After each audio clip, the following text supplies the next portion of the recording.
Do we control our thoughts, or do our thoughts control us? This has been one of the unresolved questions. If you think that you are in control of your thoughts, then just simply try this. Stop thinking. That's right, you heard me. Just stop thinking. Tough, isn't it? So then, does it mean that our thoughts control us? My name is Abhi, And it's my great honor to introduce Christopher Desanti, trainer, educator, and a published author of his first book, Urban Mystics. If you wish to check out his work, I'll link the book in the description. Today, let's talk about the second part of the mind called mana, or conscious mind.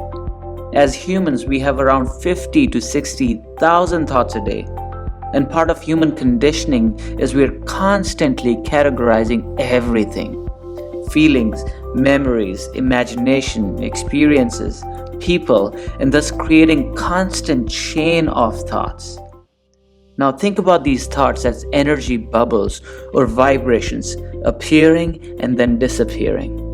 Many of you may have heard of A Course in Miracles, and we talk about it often. And for me, the merging of the East and India and your teachers and my teachers from India, and then A Course in Miracles, which brings in more of like a devotional or bhakti aspect. It's like the compulsion of human beings that every thought that comes, we chase after it. Imagine when you're watching a beautiful sunset. When you're lost in the beauty, you feel selfless and the time stands still. And you simply utter these words, beautiful.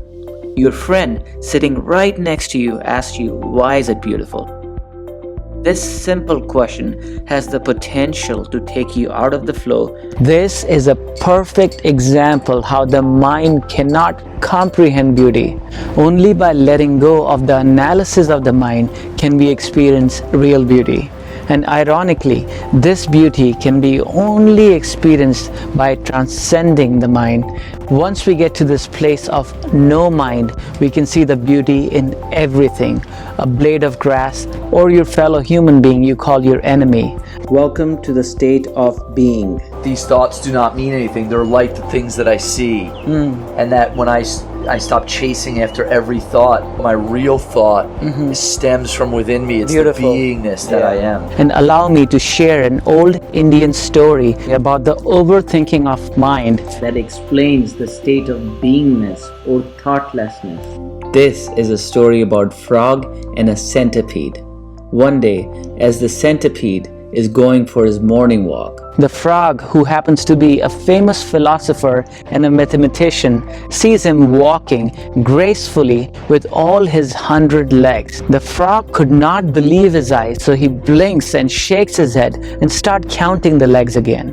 Again, he comes up with hundreds and starts thinking that this small centipede must have a highly developed brain to manage and coordinate all these 100 legs. He cannot contain his curiosity, and the next day he goes and tells him that I'm sorry to interrupt your walk, but I have a deep philosophical question which is keeping me from sleeping at night, and only you can help.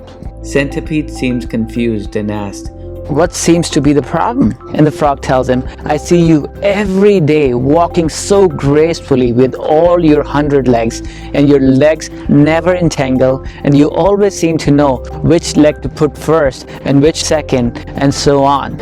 I only have 4 legs and it's difficult for me to manage. So how do you manage?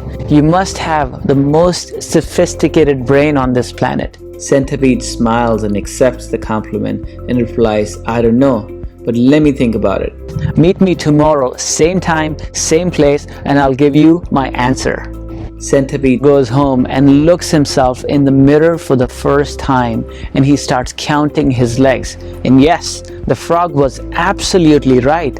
I have 100 legs. And then the question arises, how do I manage? Next day, the excited frog shows up early and waits. He waits and waits, and there is no sign of Centipede around. He gets worried and finds his address and shows up at Centipede's house. He finds Centipede stuck and not being able to move. Every time the centipede tries to walk, his legs get entangled and he falls down. When Centipede looks at the frog, he yells at him, You idiot. Never ask this question to any other centipede. I've been walking just fine all my life, and before me there's millions and millions who've managed to walk just fine. But your question has created such a big doubt in my mind, I cannot seem to walk. This, in our modern language, we call paralysis by analysis. So Frog goes back to his wise old grandpa Frog and explains him the whole situation. The grandpa gives him a very simple solution. He gives the frog a mantra. Later, Frog takes the solution to his friend. Centipede cautiously begins to walk while reciting the mantra in the mind. And to everyone's surprise, he could walk again. So my question is, what happened in the end? See, reciting and repeating this mantra again and again in the mind focused the mind on the repetition of the mantra, and hence his mind did not interfering with the act of walking. This is called a state of being, when your mind is silent and you're connected to the divine intelligence. The beingness can be achieved by removing the inner chatter, self-doubt, confusion, fear, and anxiety. The next question is, how do you know that you are in a state of being? The simple definition you can remember is that you feel your best and you perform at your best. You feel selflessness. You also feel timelessness, as you are one with what you are doing. You are in the right place at the right time. You are in acceptance with the universal timing, and you surrender to your own mind and thoughts. Coming back to the question, do we control our thoughts, or do the thoughts control us? How about neither? See, even the idea of controlling our thoughts is a thought. See, so the idea of controlling a thought with another thought is an oxymoron. Instead, our solution is to transcend our mind. And here's the secret technique to transcend the mind. See, we start with observing and noticing the monkey mind jumping from one thought to another. Slowly, as you start observing, you'll notice the number of thoughts subside. Next step is to bring down our mind to engage with only one thought, and that is observing your breath. The observation of breath is engaging the mind with mantra, so hum. So is the sound of inhale, and hum the sound of exhale.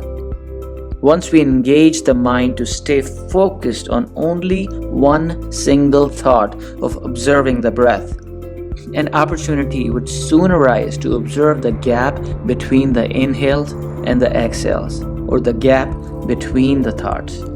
These gaps in Vedic literature are referred to as the territory of no mind, Sat, Chit, Ananda. And that's what it means to transcend the mind. So what is Sat, Chit, Ananda? So I think of, and you and I have spoken about this before, I think of Sat as being, and Chit, the mind, consciousness, and Ananda as bliss. So to translate it pretty simply, when being becomes conscious of being, it's like beingness is conscious of itself and rests in being. Bliss arises forth when we get present with our beingness. And most people are so caught in the mind, the monkey mind as you called it, and every thought that comes, they chase after it. So they're not really present with being. And in being is where all the magic is. And in Vedic philosophy, we call it being self-aware, when the awareness becomes aware about the awareness. The awareness aware of itself. You can find this state in all the good athletes, musicians who are not thinking about whether they're going to win or lose, who are just lost in the act of performing. Please look into my meditation releasing next week. The purpose of this video is to create awareness into our lives. If you like this video and you'd like us to notify you on the future videos, please go ahead and subscribe and hit the bell button so we can notify you on all the upcoming videos. So stay tuned, namaste and peace. Let's create the life by design.